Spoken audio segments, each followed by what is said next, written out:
Hello and welcome to the Special Shiny Podcast. This is a podcast about autism. And this week we have Deirdre and Brian Conway. Hey, how about me? Oh my God, sorry, terribly sorry. Okay, let's do that again. Sorry, wifey. This is going to be a thing, the wifey. We're getting slagged about the wifey thing. Okay, let's do the intro again. You? Let's do the intro again. Hello and welcome to the Special Shiny Podcast. This is a podcast about autism. I am your host, Stephen Milton, and... I am Jenny Milton, and I am the mother of our special shiny child, Tia.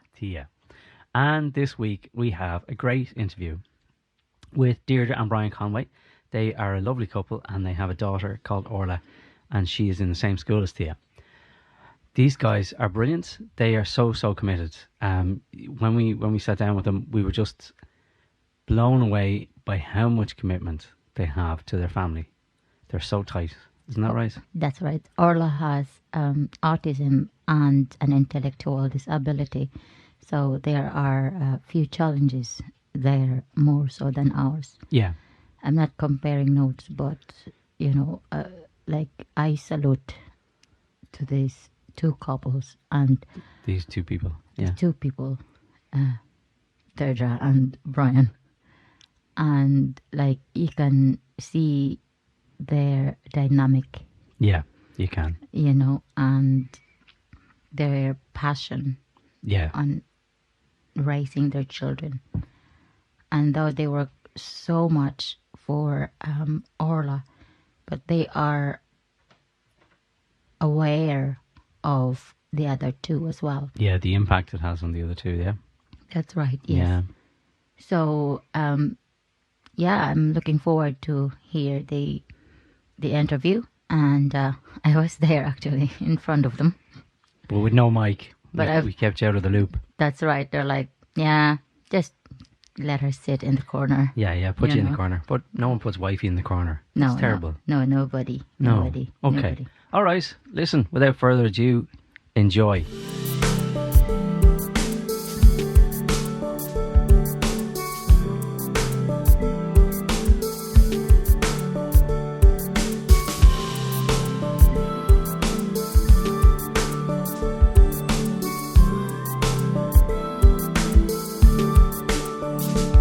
Well, then, first thing we'll ask, how's the coffee? Coffee's excellent. Yeah. Yeah. It's a bit frightening that you two take it without milk, just black, Yeah. like your man. No, it's.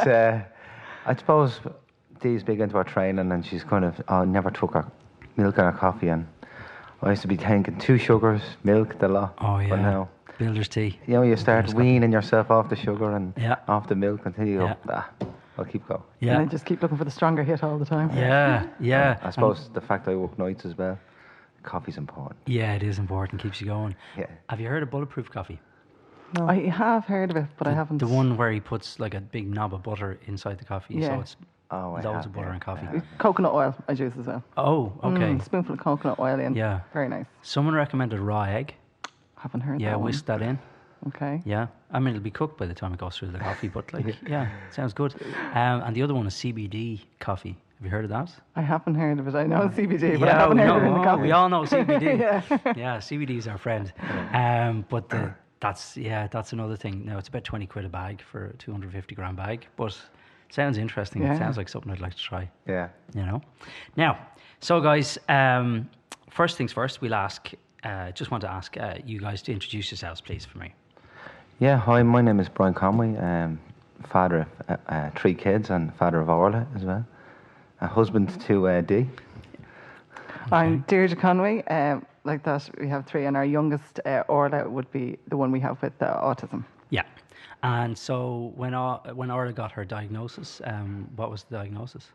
Orlaigh's diagnosis was autism, but it was considered severe autism. But looking back on it, I suppose when I reread the report now, there was an intellectual disability in there, but we didn't kind of hear that at the time. We just heard autism, and that was our focus. And I suppose autism, everyone was starting to know about it now. Kind of, it was hidden beforehand, but everyone was more aware of it. So that kind of what popped in my head, and I went, autism, okay, let's see what we have to do. And it just kind of backtracked on the intellectual disability and kind of forgot about it for a while. Yeah. Only kind of in the last recent years, we kind of, okay, we need to tackle this end as well. Yeah. Well, I suppose to go back to prior to diagnosis of Orlaigh was an amazing child.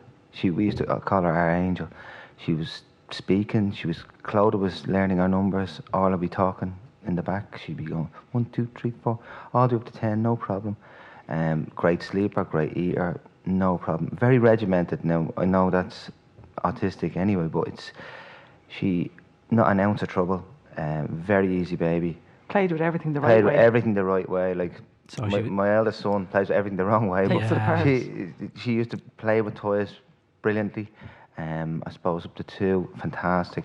Yeah. And I suppose at 2 then her development kind of halted. Yeah.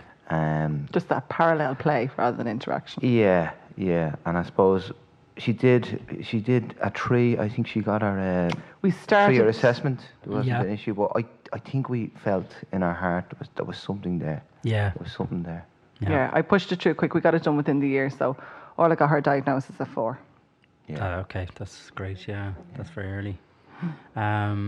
So prior to the diagnosis, she was hitting all of the milestones then?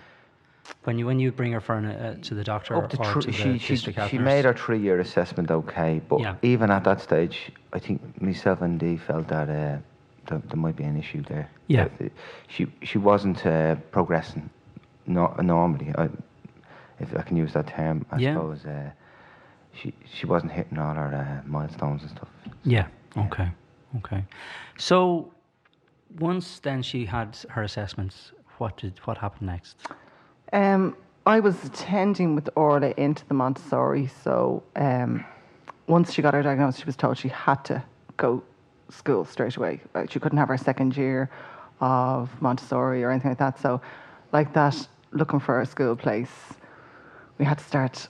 I'm not joking when I say we were knocking on doors. I was at schools, we were knocking on doors, pleading with principals just to take her on and to do something. And just by chance, we happened to be knocking on a door in a school in Saggart, and it was only simply because they were in a new building. Their phones hadn't been connected yet, so no one could get through to them. Yeah. And knocking on the door worked. I got You're in. literally knocking on a building site Yeah. and trying to meet the principal. And I suppose for any parent with special needs, getting your child into school is priority 1 over everything. It is. And when you do get a place, it's celebration time. It's like winning something massive. Yeah. And there's a sense of relief, and then obviously then you're worried, but it is a big thing getting your child into school, no matter where the school is in Dublin. That's right, yeah. I mean, there's a lot of parents in Dublin now who will travel miles to get their kid, in school, and that's just unfortunately that's the way it is at the moment. I'd like to say something in particular that when Orlaigh did get her diagnosis, and it was very hard on Dee, I suppose, because Dee had to attend all the Montessori with her. Right. And she got trained up that year. It was a hard year that year, wasn't it? Yeah, it was a tough year, but it was more so afterwards, I think, when she went even into the school, because like that, it was a different school to the other siblings. It was a distance of travel, so it couldn't drop the others too early, of course, at school, so I had to arrange childminder, then travelling over. Now, eventually, transport did kick in, because once it's over the 3.2 kilometres, you are entitled to transport. Yeah. But, it was travelling over, travelling back. That was extremely hard, yeah. Literally, when the transport kicked in, it was great. She did have the escort in the taxi. Okay. And there was a number of kids collected, but like that, I'm watching the clock, waiting for her. I'm literally lifting her out of a taxi into the car to go down to collect the others. It was, yourself, battling traffic, and you're trying to keep that stressful element out of it for them all. Right, yeah. So, like that, once the opportunity came up, and the school of the siblings were offering the opportunity to open the ASD unit, we jumped on it. It was like... And another very important thing about the... I suppose the fact Orlaigh was attending a different school to our other kids... We essentially only ever seen a taxi driver and a carer in the taxi. We had no really social relationship with the school itself. Oh, God. Yeah. So we didn't necessarily know everything what was going on over there. Right.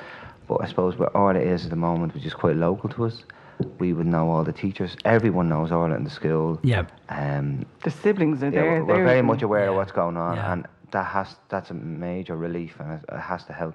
I'd say, well, for yourselves, it definitely would help, yeah. And we've experienced the same thing as well, you know, just being able to be in and to be able to talk to the teachers at any stage and have access. It's makes life a lot easier for us. So I just wanted to ask then, as Orlaigh, just after the diagnosis then, what kind of services were made available for you? Okay, Orlaigh, because of her age being 4, she would have qualified for the early intervention team. Yeah. At that, she got, I'd say, 4 sessions of an hour with speech therapy. Yeah. And she would have got something similar with occupational therapy. So, like that, you're on a list, you're on a waiting list, and you're waiting for your services. And I suppose in the meantime, you're kind of trying to work out what can you do. You know, you just want that insight. What can I do in the background? So, even for the physiotherapist, it was an even longer wait. And like that, we just tried to educate ourselves to see what there is available around and all that. So we had taken upon ourselves to enrol Orlaigh in Smart Moves, which is down in Excel Gymnastics in Selbridge. They run a class for kids that would have dyspraxia and autism, and it's just for their coordination. And she did that for about a year. Yeah, just to say, because I think we did the same. We joined the first day. Tia went nuts because she wanted to go on the trampolines instead of what she was doing. Yeah. So it didn't quite work out for us. But there's actually a physiotherapist who runs that course. That's right. Right? Yeah, it's a physiotherapist. Now, they have changed physio, but it's always a physio that's running it. That's very good. It was invaluable because when I actually, and another child within the unit actually took it up as well, Leisha, she had took Logan, and when we went eventually to the physiotherapist, they went, oh my God, I can't believe she can do all these things. Where have you been bringing her? So it was like a pat on the back to myself and to Brian going, great, we did this off our own bat. Like, we wish someone had been able to guide us and tell us, like, for so many other elements, like, what could we have been doing while we're waiting for sessions to come up? Yeah, but that's the thing, isn't it? I mean, look, you know, I don't want to get into a big rant about the services, but actually what I really want to hone in on is what can parents do while they're waiting for services, or even sometimes when services are not available and they know they're not going to be available. I think we've all been down that road where we've had to wait ages and ages for some service to arrive or something, and what can we do? So aside from the physio then, was there anything else that you were able to do for her yourselves? So for Orlaigh, as she was getting older, we noticed swimming seemed to have a great effect on Orlaigh, a real calming effect. The stimming was reduced, the anger, the anxiety, it was like a natural relaxant for her. It's not even just that, I suppose it's learning. You can motivate kids by saying to them, like, if you're good, I'll bring you swimming. Orlaigh's very much regimented. You couldn't make a jigsaw up and say, right, let's tidy up. She'd absolutely lose it. If you tell her, the jigsaw is now finished. Yes. This is next. And she talks to you now, like, and this, and if I do this, I get this. Yeah, she very much wants to know what's coming next. And with the swimming, we get up on a Saturday, she's misbehaving. Now, do you want to go swimming? And all of a sudden, the mindset changes. One of the greatest things I've ever done with her, actually, on a personal level, is I've taught her how to swim. And she absolutely loves it. And to be honest, it's a kind of it's a me and her thing. That's the way I feel about it. Yeah. And I love, no matter if I finish nights, no matter what I do, and no matter how tired I am, I will always bring her swimming. She's great for me. She doesn't misbehave. She has her little idiosyncrasies, where she has to move certain things, and certain things have to go in the pool. But as I said, we just go swimming in Stewart's Hospital, and it's very good. It's actually very well cared for. As her carer, I don't even have to pay. I only have to pay for Orlaigh. That's brilliant. Yeah, no, it's fantastic. It's a nice warm pool, nice dressing room, lovely staff. Yeah. And I actually, to be honest, it's not a chore for me at all. I actually really enjoy it. Yeah. It's a real bond time for the two of you. Like, if I go and bring her swimming, I don't get the same effect. Yes. It's like, it's Mammy and Art Study and Orlaigh time. And for me, because I suppose, well, our kids with ASD, they're very much sometimes bonded with one parent, and Orlaigh is very bonded to Dee. She, like, I suppose, even prior to swimming, it's like, I only want Mammy. Go away, Daddy. Go away, Daddy. And like any parent, you love, especially this little redhead, you just want to just hug her and kiss her all the time and just get her attention. But I suppose the bit of swimming has kind of brought her back to me a little bit, I suppose. So that's your in. That's brilliant. Yeah, that's brilliant. So they say that every child with ASD is different. Can you think of any way that Orlaigh's process is different to other children that you've met with ASD? So in other words, have you had to deal with any particular challenge that's not covered, say, on courses online? Well, I suppose with Orlaigh having the intellectual disability as well, that's an extra challenge because you're trying to take in how much of it does she actually understand. Now, there is days, I have to say, that autism actually benefits her because of its structure, and it forces her, like she'd be the first kid to come in, hang up the coat, put the shoes in the right place. So in one way, it aids her, but then we do struggle, like the toileting was a big issue. A massive issue. Yeah. I swear to God, any parent that ever says to me that has a child a year old, oh, I'm really struggling, I'm struggling with toileting, like we've gone, like toileting has held Orlaigh back most of her life because she finally got it, really, to be honest now, and she's very much, she goes to the toilet every day after dinner, and it's a massive thing for her. It's up to that, it was, you couldn't leave her with anyone, you couldn't do anything, you couldn't, you know, not that we really leave with anyone because we don't really have much support. Her toileting, getting her toilet trained was fantastic. Yeah. It really was. It's probably one of the biggest things that's ever happened. But the toilet training was really, really hard. If I asked Dee, I'd say it's one of the most depressing things and hardest things we've gone through with Orlaigh. And we did say if we could wish for anything, it was definitely the toilet training. He says. Yeah. It took till 8 years old. Yeah. Yeah, it did. Tough. Okay, and how was? Do you mind me asking how challenging? In what way was it challenging? Orlaigh, she got the wetting, but just the soil, and she just didn't seem to like the sensation. Okay. So she held, and Orlaigh wouldn't suffer with constipation. So because she eats so much fruit, she's fruit crazy. So no one could understand what was going on. So you're back and forth to doctors, you're going to little toilet and train courses, but they didn't apply to Orlaigh. They were kids that were just constantly wetting themselves and things like that. They didn't seem to have anything to cover what she had. So it was very frustrating, back and forth, just trying to figure out how we were going to get around this, because like that, you're looking ahead down the road, you're thinking, okay, if we're dealing with this now, what happens when puberty kicks in? It's going to get a whole lot messier. So it was really, as the years were kicking in, I was kind of feeling the pressure. It's got to click, it's got to click. We all were. Yeah. So eventually it just worked out that it was just a whole sensational problem, but she actually did have an element of constipation there. So Orlaigh would be on Movicol sachets every day, but it works. It works. She goes after her dinner. We can nearly time it. She's quite happy. She'll go after dinner. She'll say, "Give me the iPad." She'll be on the toilet for 2 or 3 minutes. Finished, and we're all done. Yeah. And the relief in that, because when she's gone and she's going every day, it's regular. So it's grand. It's consistent. When she wasn't going, if she hadn't been, you're thinking, okay, we'd bring 3 or 4 changes out with this. You know, how is this going to be? Is it going to happen? She hasn't been in 2 days. Oh gosh, is it going to happen today? We have to go somewhere important. What's going to? And just that stress of, and it would come in bits all the time. Like, so even when she had emotion, it wasn't. You couldn't say, well, that's it. We're clear for the rest of the day. No, you didn't have that when she was beforehand. Yeah. Yeah.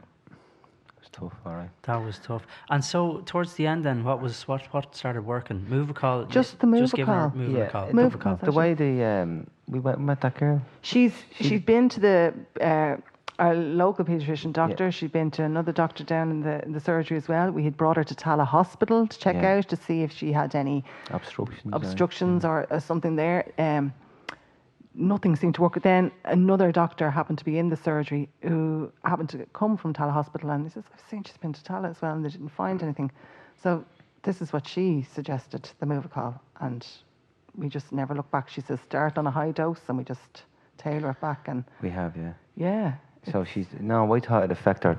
I thought it'd literally flush out, but no. We're almost a year at this now. We're just, it's about training our muscle. Yeah. Yes. To literally, you have involuntary muscles just to go, but she's very much in the routine now, and She's a routine girl. Yeah. But that was the fear. Like they said, the more she holds, the more damage she's doing because she's constricting there, and just it's going to cause her problems later in life. Yeah. They can. So we're just glad now. Okay, so it was Movicol, but also as well, you guys had already put this structure in place for her. So it was structure, so a safe time for her to do it, and then you added the Movicol, and it helps. Because like that, everyone was saying, try this, levitate the legs, blow bubbles. They've got the diaphragm going. It was like we've tried everything. Yeah, and there's obviously rewards as well, but she still gets the rewards. Yeah, of course, yeah. Like that, up to that, I refused to go back to nappies from 2.5. It was like, no, we're going in pants, and I'm not going to break. You'll have to break, not me. I think gradually with ourselves as well, that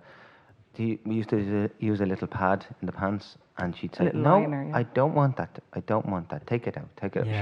She wanted to change herself. She really did. Like, she did.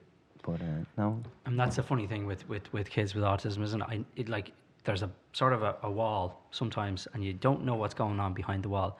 But then you get little glimpses of it, like, oh my God, they really want to grow and be like everyone else. And you know, it's amazing when you get those little glimpses that. It is, that show, oh my, I'm a human. You know, I know this sounds terrible, but do you understand what I mean? Like it's sometimes very hard to get the feedback. And that can be one of the most difficult things, that you don't know what you're doing, whether it's actually making any sense to them or having an effect you know, anything like that. So it's always great to get a bit of feedback and stuff. And she did look as frustrated as we were with the whole process, like. Yeah, she did. And it was hard on her, it really was, like, because you can't really. You out for it, then you have the sense of regret, like, so hard now, like. But I suppose you want her to understand, and then it's not her fault, and it is a tough process to go through. It really is. But we've came out. There's definitely light at the end of the tunnel. If it taught you anything, for yourselves, what would it taught you? I taught, I suppose, myself and Dee. Well, we're big into our exercise. And people that would know us. We were, and people that would know me particularly, I'm very competitive. I play Connect 4, and I'm just in it to win it, you know. But we will never give up. No. We literally won't. We will just. That's what I taught him. I think my stamina levels has gone up. You're not just keep going. Perseverance. Yeah, that's it. Yeah. So in terms of other things, other strategies you had to take with Orlaigh, you know, so every child is different. What were some of the other strategies maybe that you had to tailor? I remember you talking about a pressure blanket, like, and I was just wondering, do strategies work over the long term with Orlaigh, or are there sometimes, like with Tia, a lot of the strategies we put in place, they're short term, like she grows out of the phase, she moves on to something else, and then it's a new challenge. How does it work with Orlaigh? Absolutely. There's even as you can see, there's a little table here today. That's another strategy. Exactly what you said about Tia. Everything changes regularly, and I suppose you have to change with them and look what they need and what they want to help them grow. That table there is, I suppose, more so that Orlaigh can do her jigsaws, Orlaigh can do her drawing and put them up. I suppose, as Dee said, other strategies was the weighted blanket. Even Orlaigh's bed has changed over the last few years. Orlaigh had a big issue with sleeping. So Orlaigh didn't sleep. She was a great sleeper as a baby, and then all of a sudden she just stopped sleeping, and she would be awake from 2 o'clock in the morning till 6, and this was every night. So coffee became my best friend. And so we came up with loads of different strategies. So like I was getting ideas. We were using magnesium oil, which is great for the joints and the soles of the feet to really relax them, because Orlaigh would use the bed like a trampoline. She would be literally vibrating in the bed, jumping up and down. It was like our body was just tense and she couldn't relax.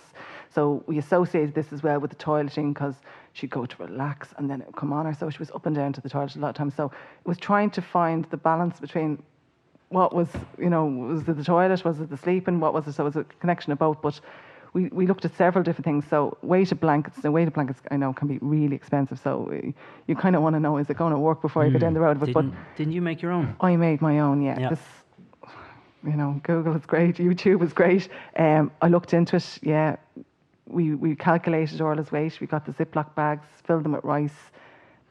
did it with the duct tape, and then brought Orla up to Penny's, pick out your favourite blanket. She picked it out herself, we stitched it around it, and it was really, really good for a long time.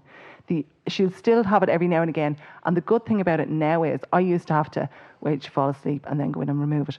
Orla now pulls it off herself when she's done. So it's great that she knows kind of how long she needs for. So they even introduced it into the classroom now. So she would have a lap weight, and they use that when teachers doing one-on-one time.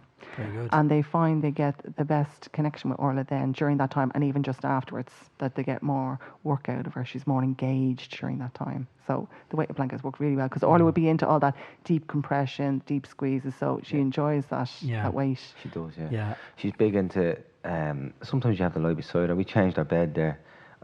She sleeps in a double bed, and Clodagh sleeps in a single bed above her. She's very much bonded to Clodagh, and Clodagh to her. And sometimes you have to lie down beside her. It's not necessarily sometimes you have to squash her. Sometimes she reaches out and feels that you're there, and that's good enough. And if she feels you're falling asleep, she'll go asleep. But even our bedtime, she's big into her stories. She's big into, even like we have some lights in the room and stars and stuff. Very, I suppose, kind of, and she's big into her singing as well. But just everything has to be relaxed. And even from, we sometimes hold her by the legs, and she kind of walks into the bed, trying to tire her out a little bit. Yeah, it's wheelbarrow in from the bathroom. Just simple things, because you can't always plan like half an hour routine for bedtime. So simple things like that, where she's walking in her hands like a wheelbarrow in, just to take that tension out of her arms, and that it just makes a big difference. And sometimes Clodagh, if she's quite bad, Clodagh will sleep beside her.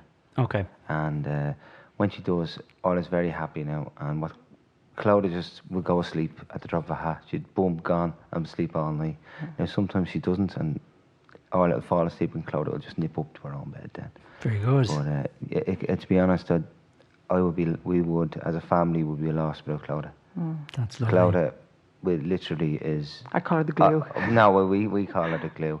I remember, like I said before, about you have the oldest child, usually like the heir to the throne. You have the youngest child, the favourite. But the most important is the person, like the glue. They keep us all going. They keep us all stuck together. That's great. So Clodagh is the glue of the family, and she's just brilliant with Orla. Yeah, she really is. I want to get onto that in a minute, but actually there was one last thing about one of the methods that you used, because at one stage you were coming into the yard and I'd be talking to you, and every week it was something different, because you were really, and this is something that struck me about ye, is that you were willing to try everything, and you were going to great lengths to help your child. One of the things that you used was CBD oil. Now there's it's some people hail it as the miracle. Some people think it's very controversial. I'm on it at the moment. I'm taking a bit of CBD at the moment. I'm having, I'm thinking it's okay. So how did you find using CBD oil with Orlaigh? So for Orlaigh, it didn't really work with Orlaigh. Now, we tried, I suppose, after magnesium oil. So we got about 18 months out of magnesium oil, which is really good. The CBD, it only kind of lasted 2 to 3 months. Yeah. We just found it was kind of fueling her, making her stim more and all that. Yeah. And another parent I spoke to as well had said the same, and they didn't know what was going on. And I said, did you start them on CBD? They went, yeah. And they said, you know what, I might just give it a break. So they did the same. Now, I've heard wonderful stories about people saying it's been literally a good friend of mine at work is on the news about it. He's raving about it. He talks about it. It works for him. For himself now? Well, his son. Or his son with autism. But one thing I'd like to talk about is, people, you can't really get it in this country, melatonin. Oh, I heard about this, A friend of mine went to the States there, and he brought back a bottle of it. And we started giving all a small dose of it. And it literally works. It really works. Is this in terms of sleeping? Yes. Yes, I heard about this in terms of sleeping. So like tell us about it. Most people, just to start with, most people might say, oh, you shouldn't be doing this, or you shouldn't be... Well, these people that would say that would have to understand that some nights Orlaigh would go to bed at 7:30 and she would be bouncing to 1 o'clock in the morning. That's right, yeah. And you would have no evening. The kids are awake, everyone's awake, everyone's getting up in the morning, everyone's exhausted. And she's not happy, we're not happy, no one's happy. Now with the melatonin, we give her a very small dosage just prior to with our tea, our last tea, and she's very mellow and she just goes to bed happy. It's very difficult in this country to get. Like I was in Malaga airport before, and I think Dee asked me to buy her headache tablets, and they're in a vending machine. You can buy them in a vending machine. In the States, you can buy them in any Walgreen or Walmart, and they're very cheap. But I recently got some there a while ago. But we don't give it to her every night, but there's some nights we recognise that we may have to give it a little dosage of it. Yeah. So it's a herbal. It's basically a herbal, and it's just a relaxant. So it relaxes the body beforehand. So it will help them just to get off to sleep, but it won't keep them asleep. No. So it's not like a sleeping tablet or anything like that. Another point that we would have to say is that every single night, now Orla's getting quite heavy as he got older, we would have to lift Orla every night. That's still just from a toilet and just... Now, we can't lift her, she's too heavy now. We're going to have to sleepwalk her into the toilet. She sits on the toilet, she does a wee, and then back to the toilet. If you don't, you have a wet bed, she's going to be awake very early. So. And I know people would say, don't lift your child, they have to learn. But I've spoken to nurses and said that the most important thing to a child is their sleep. Absolutely. Yeah. To adults as well. Yeah. In fairness, like Tia does the opposite. So she will go to sleep early, but then come 2 o'clock in the morning, 1 o'clock in the morning, she'll be up maybe till about 6. And she's going to the school the next day, and she's in bits, and so we suffer from a similar thing. And then of course she's bored, and she wants to sing, and she wants to do this, and she wants to do that. So God bless her, she has a hard time sleeping as well. It is something that affects so many people. I think one of the most important things to say is, when you have a child with autism, you got to break and bend a couple of rules every now and then. Whatever the assumed wisdom is, you really have to tailor it for your own child. Yeah, and it is, at the end of the day, about their best interests, right? Yeah, exactly. Like with the autism spectrum, no one child is the same.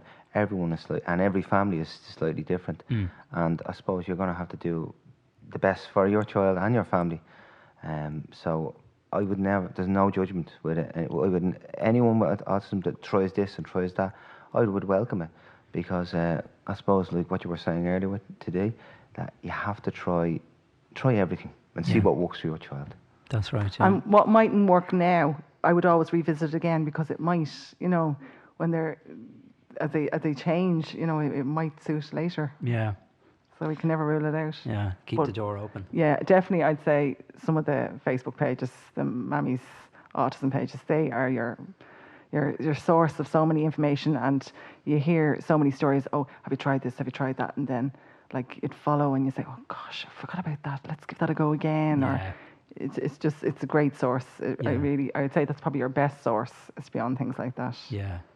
Yeah, that goes back to what you said earlier, that you don't really have much support for yourself. So the online support has been very good for you. In terms of where Orla is now, then is she getting any services, any support? So Orla, now that she's 9, she's on the it's over 6 to 18 group. So she is linked to a team. So there would be an occupational therapist and a speech therapist there. So when, I suppose, Orla's temperaments change and she's having an issue to deal with, and we've exhausted all the things we can, we would give them a phone call and they would come up with some more suggestions. So they would maybe send out more learning stories, or have you tried this, have you tried different techniques to try, and they would also send it out to the school. But that's about the only... Yeah, I was talking to Dee about this last night, about the services in general, that we don't, for parents that don't get much support, Dee's family, her dad died there last year. Her mum's on her own. Her mum's quite old. My parents don't really live local to me. They work, so we as a family don't really have much support. And with all, I suppose, and with a lot of kids, it's 24/7, and we don't really get a break. We don't ever get a break together, but it is tough. And I'm not necessarily looking for respite. or anything like that for Orlaigh. I suppose I would like her to be able to maybe attend more things socially, like to hit on one of the things she does horse riding as well. We talked about the swimming earlier, but I suppose with your kids, you're very limited. Like they're not, these kids are not necessarily going to be invited to loads of birthday parties. They're not going to have loads of friends, and that's tough. Yeah, it really is that tough. is tough. Yeah, And it is heartbreaking. Because I suppose you're worried about their social development, and you're always going to question that. But it is tough. It is tough. I thought it'd be a lot more. I really did. We are going to have to question that in a number of years when I don't know whether Orlaigh will be at 10 secondary school. I think myself and Dave come to that realisation that she will not be going to secondary school. Well, it'll be specialised school. Yeah. I think Orlaigh will probably need a lot more, less educational, but more life skills. I think that's what ultimately she needs in her life. Yeah, that's a tough one, guys.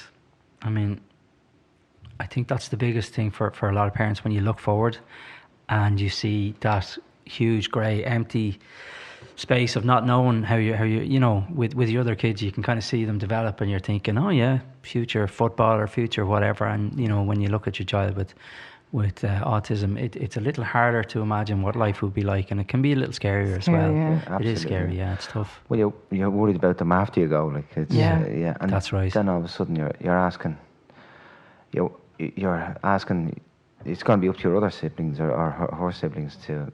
You're wondering the way things are going to develop and where your family's going to develop.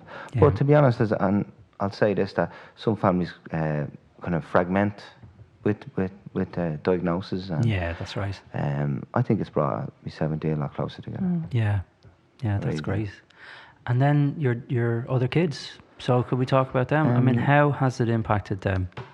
Well, Clodagh is only 14 months older than Orlaigh, so they are really close.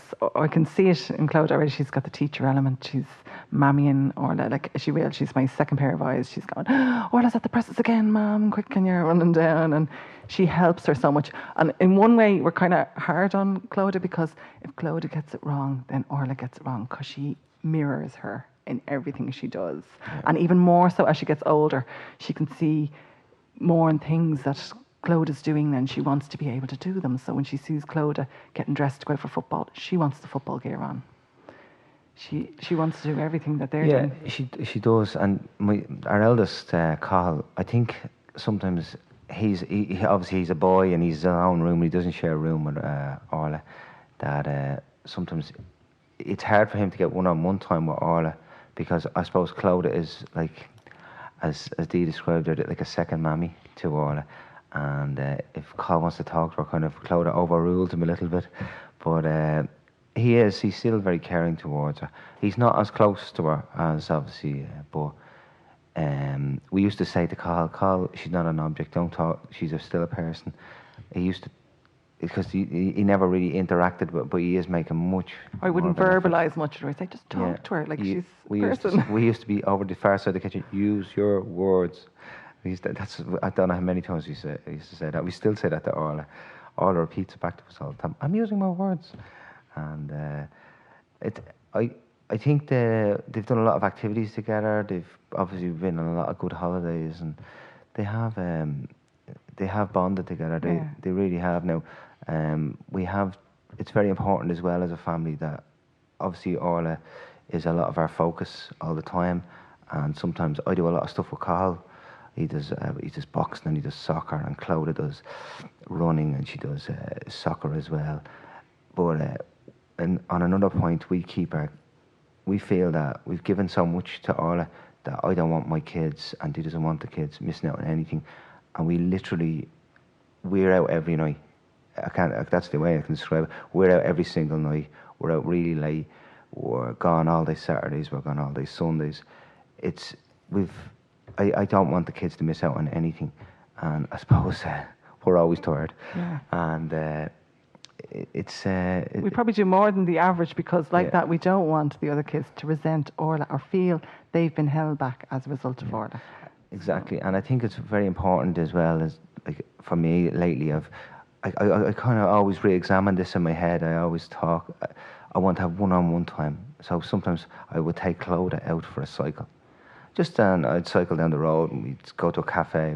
She'd get an orange, I'd have coffee. How are you? And how's it going? And just a chat. And then Dee would take Cathal out for maybe a cycle or a chat. Even if a walk down to the local McDonald's, have a coffee. How are you? And just a general chit chat. It's very important I think for a lot of parents to have just one-to-one time with your kids.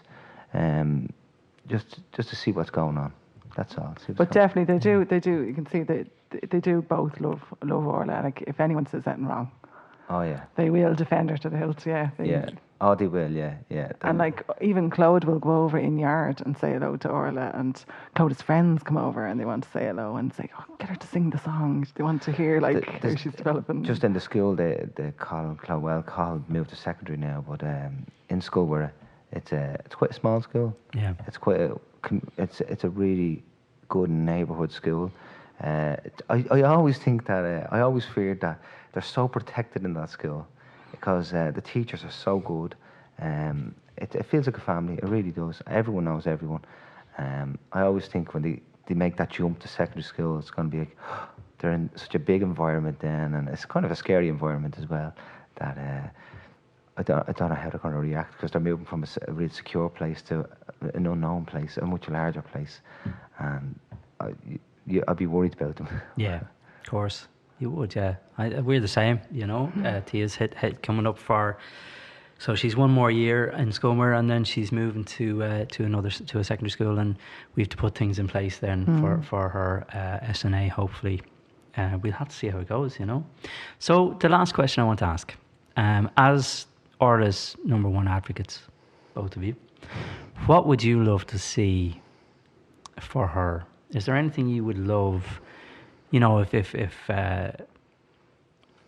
for going into the future, as her advocates, is there anything you'd love for her to have, or anything you'd love for her to be available? Do you know what I mean? I suppose I'd love to to get more conversation out of Orlaigh.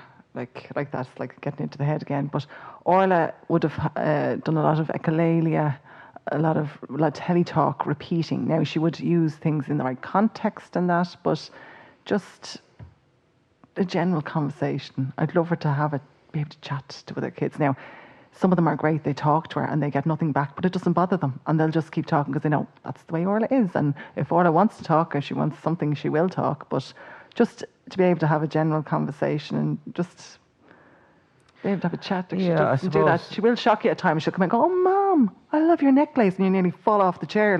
Yeah, she does do that. She's a beautiful voice. She's such a soft voice. It's incredible. Like when she sings, it's very unusual. And I'd pick her out of a crowd, her voice. And I would love, to echo what Dee is saying, I would love her to have a little bit more conversation. It would help her socially. We'd also like her to be more independent, I suppose. Now, she is gradually, with Orlaigh and with most kids with ASD, it's baby steps. It's always baby steps. It's little victories. And I suppose I would like her to have more independence. And the toileting, massive, as I said earlier, that was a massive victory. I suppose swimming, another one. And I suppose I would like her to have a couple of little friends as well. Maybe, and even she does the horse riding. The horse riding is fantastic. I couldn't recommend enough. At the moment, we are maybe looking down the road of a dog. We haven't made that decision yet. Yeah, it's a big one. It's a big one. We're the same. A big one. Yeah. But Orlaigh would need a kind of a big dog, like not necessarily like a horse. She already has one of them. Yeah. But I think she would need a bit. But I think it was well to go back on the horse riding. Mm-hmm. There's a small group there that all the kids in it have little quirks. It was describing that the instructor Elaine, she's absolutely fantastic. She knows all the kids. Orlaigh actually rides. She used to have the small horse called Timmy. I don't want Timmy. I want him. And it was the biggest horse there. Yeah. And I wouldn't have get up on Yeah. this horse. Is Chester, his name is. He's big brown horse, and she's riding him on her own. She That's doesn't amazing. have a girl running beside her. Brilliant. And if you've seen the way, it's remarkable the way horses and all animals, but she walks to the stable and the horse sees her, and he's kind of kicking the stable door. To get out. And Brilliant. I'd walk up to him, he'd literally headbutt me Okay. out of the way. Yeah. And like no one can go near him because he's quite, I would say, an aggressive horse. But all of a sudden, and she's hanging out his nose and she's grabbing his leg, and he doesn't go near her. He knows that when she arrives, he's getting out for it. You know, Yeah. I'm getting out now. Yeah. Lovely jubbly. But I suppose, as I said to you earlier, the kids with ASD are limited with their activities. But when you find the right activity, it's fantastic. Do it, yeah. It doesn't become a chore for the parent. Yeah. It's this is great. I with my 70s shared a horse. Well, I'd probably go a lot more, but I love our own horse riding. I think it's fantastic. And it's down in Cherry, if I can say, it's down in Cherry Yeah, I was going to Orchard. say, will you plug the stables? Yeah, it's Cherry Orchard Equine Centre. Yeah. And I couldn't recommend enough. Brilliant. Yeah. Now, I think there is a waiting list on it, but they literally, they are fantastic down there. Yeah. Orlaigh walks in, she very much knows the routine. they're nice small groups. I think there's only 6 maximum to a class. So Right. they really get really good attention like that. They have a guide for each horse if they need it as well. Yeah. So they're well cared And they're for. kind of matched with their horse. Well, Orlaigh was, but then decided to change that. But they'll always have that horse then for that child, do you know what I mean? Yeah. So Yeah. they're not chopping and changing. That's brilliant. Yeah. Yeah. No, Okay. it's fantastic, it really is. Okay. Deirdre, Brian, thank you so much for talking to us today. You were absolutely fabulous, and myself and Jen we're kind of nodding and smiling along because it mirrors so much of our own journey with Tia. So thank you very much for talking to us today. We appreciate it. Thanks, Stephen. Thank Thanks, you. Jen. Thanks for the coffee. Okay, that was the interview, and it was just very emotional. It was. I saw you looking over at Brian a couple of times, and he was almost crying. That's right. Yeah. Like you just want to get up and give him a hug. I know. I know what you're going through. Yeah. Well, they're so invested. Yes. They're so involved, Yes. and they're an inspiration to everyone. They are very supportive of each other. Mm. And it is great that, like, the way Brian acknowledged how Deirdre have worked so hard for Orlaigh and vice versa. Yeah. And because when you are according to the studies, that there is a very high Chance of divorce that's in right. families with children with autism. That's There's a right. high rate of divorce. Exactly, because you are already in a considerable amount of stress. Yeah. So that would have an impact on your marriage. Yeah. So it is very important. I suppose what I'm trying to get from here is that it is very important for the two parents to be on the same page. Yeah. And that requires communication. It requires a lot of sitting It does. down I think and listening. Yeah, I think for us there was a moment where you and I sat down and we said, I don't want to fight. Exactly. Yeah, because we were getting stressed and we were taking it out on each other because we were so tired and there was no sleep. And I remember sitting down and going, I don't want to fight with you. I have no reason to fight with you. Exactly. And you said the same thing to me. Yes. And from that point on, I think things got a little easier because when it came down to it, it has nothing to do with the two of us. no, it was just Yes. the stress that was involved Yes, with yes. with what we had to do at the time. Exactly. Yeah. So you have to sit down and make a conscious decision You do. that the two of you created this beautiful child.